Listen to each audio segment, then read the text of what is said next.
Guys, a storm is coming. Are you ready?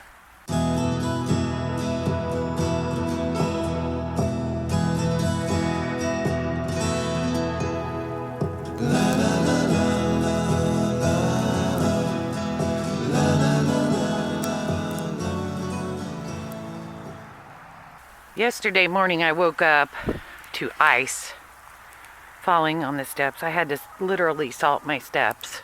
And right now it's spitting part snow, part ice, part rain. Now, our local forecasters won't admit it, but there's a chance that we're going to have a really major ice storm here. And we've spent quite a bit of time this past year getting ready for such an event. Well, you can't be 100% ready for everything that might happen.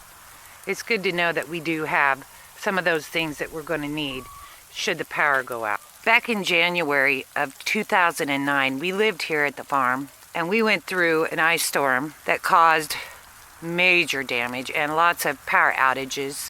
We lived here at the farm for 3 weeks with no electricity. Fortunately, even then we realized that it was important to be prepared, and we did have some things in place.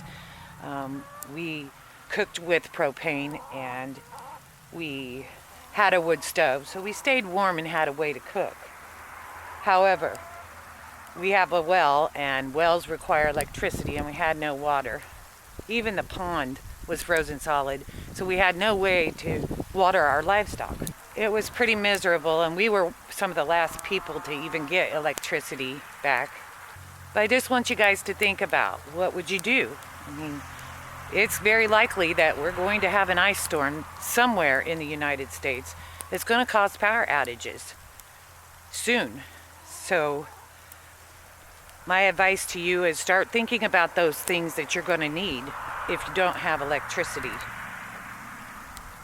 Now, y'all know that I've been stocking up on food. I have freezers full of food. I have canned goods. I have dried goods, just to make sure that we have enough to eat should the roads get so bad that we don't want to get out. Some of the things that we purchased while we were in the RV park getting prepared to return home is things like generators. But the generators don't run without gas. So yesterday we went out and stocked up on gas. We filled all our vehicles, and we got kerosene for kerosene lamps so that we'll be able to see. That's one thing that we had back in 2009 that really made life a lot more comfortable. The power outage from an ice storm is not going to create a problem for us for our freezers. So we know that we've got the generator that we can hook up to the well and still get water. We won't need to use it for our freezers in an ice storm. But even still, I worry if we were to happen to lose power in the summer, I don't know what we'd do with those freezers. We'd have to figure out a way to get ice and keep everything cold. Something to think about. Even knowing that I have the generator for the well, I do have water stored up. Not a lot, but I do have some water stored up in case we have problems getting the well connected to the generator. I have stocked up candles and batteries. All of that has been in place for months now. The farmhouse has wood heat, so if it gets bad enough that the electricity gets shut off and we need water still, we can go to the farmhouse where my son lives. I just want to encourage you guys to think about this and get yourself prepared. And comment in the comments below how you are getting prepared should your electricity go off. The Nature Reserve is doing fantastic.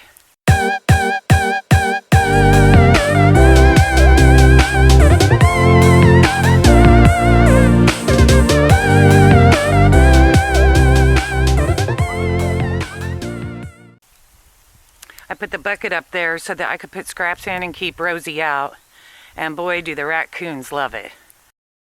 Besides all the pretty birds that come and land in there and eat the grain that I put in the feeder, I have had 4 deer at one time eating out of this.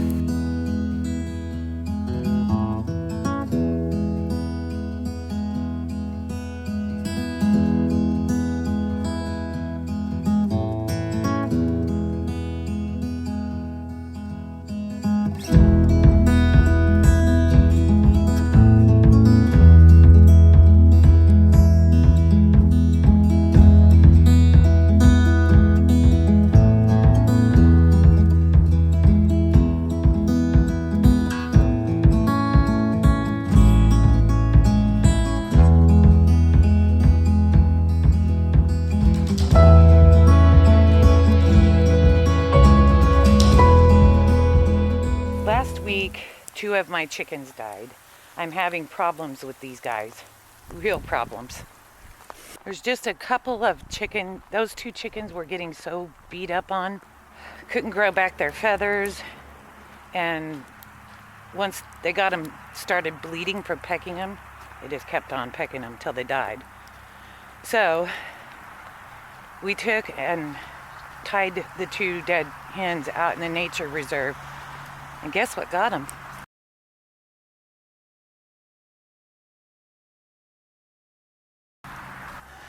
This is Pex, and today I decided to throw her out of the coop because she just will not quit eating the feathers off these poor chickens. Let me show you.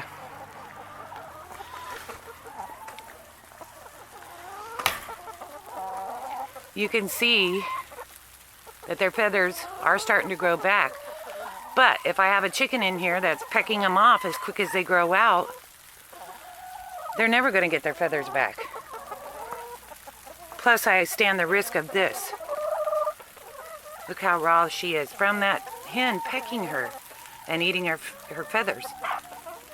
Now, I first thought that maybe they were so used to a different diet that this was causing the problem. But I've done everything from sunflower seeds to all grains.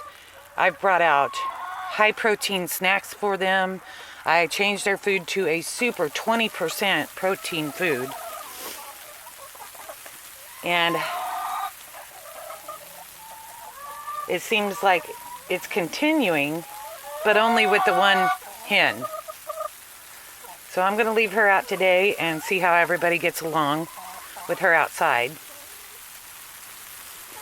This poor girl, I've had her in this cage for over a week now because every single time I let her out, they gang up on her. And knowing that full well that they will kill each other, I don't want her to die. So I don't know. I may have to start thinking about letting them out for a couple hours at night or in the evening. Still getting good eggs every day. What you doing in there? You gonna get me some eggs? Don't want to bother her. Let her do her business. And they're big eggs. They're nice big eggs. Gosh, it's really... This wasn't even supposed to happen today. This is why I'm more and more I am not trusting the news reporters. My husband kept saying, it's not going to be cold enough. It's not, but here we are. Here we are. Friday, they're supposed to be around, coming very close to us, too close for comfort. And I really feel it in my bones that could be a major ice storm just because they missed it by a couple miles. You want back in? Are you going to be nice?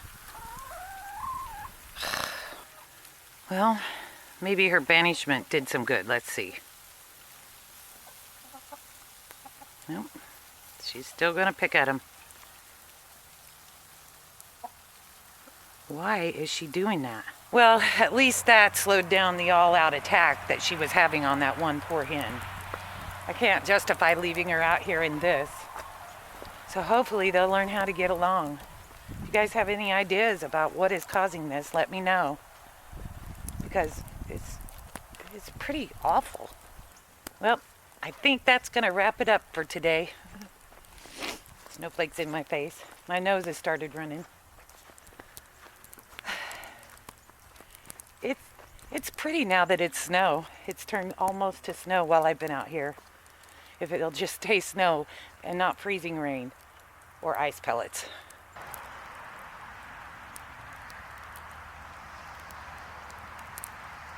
Hopefully the fogginess of my camera lens doesn't mess this up and I can still put it online. Sorry about that, guys. I had to get out and talk about what we're doing to get prepared because I am worried that we're going to have one of those major ice storms. I just want you guys to think about it a little bit. Okay, well, that wraps it up for now. I'll be back soon to let you know if banishing the chicken worked. Stay warm, stay safe. Love and peace to everyone.